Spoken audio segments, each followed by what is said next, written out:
Inspirasi hari ini terambil di Roma 8 ayatnya yang ke-28. Kita tahu sekarang bahwa Allah turut bekerja dalam segala sesuatu untuk mendatangkan kebaikan bagi mereka yang mengasihi Dia, yaitu bagi mereka yang terpanggil sesuai dengan rencana Allah.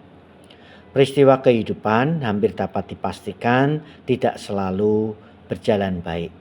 Kadang-kadang bisa saja muncul peristiwa-peristiwa yang sulit untuk kita terima, seperti sakit penyakit, kehilangan pekerjaan, atau kematian seorang sahabat, bahkan kematian anggota keluarga kita.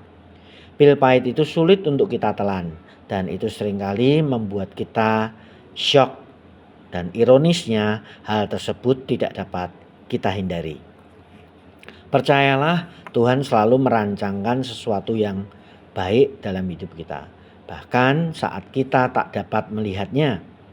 Untuk mampu berpegang pada pengharapan di tengah masa-masa sulit, kita harus memahami kebenaran ini.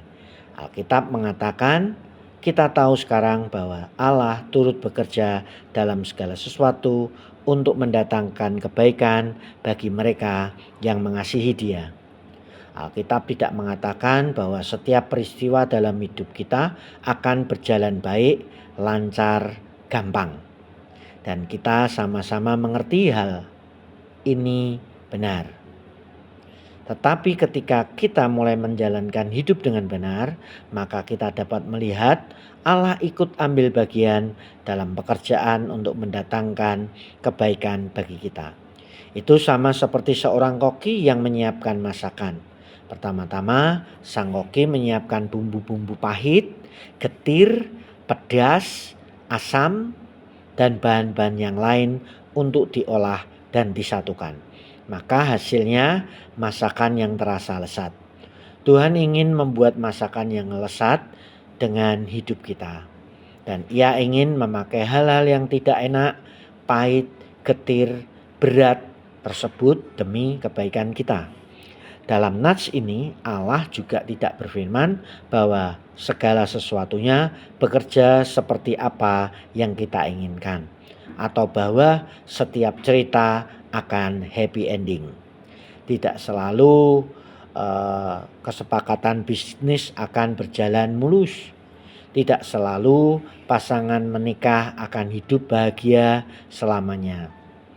Sebaliknya, ayat ini menyadarkan kita untuk dapat mempercayai bahwa Allah Bapa membuat segala sesuatunya bekerja bersama dengan dirinya, dengan Allah, untuk mendatangkan kebaikan bagi kita yang mengasihi Tuhan.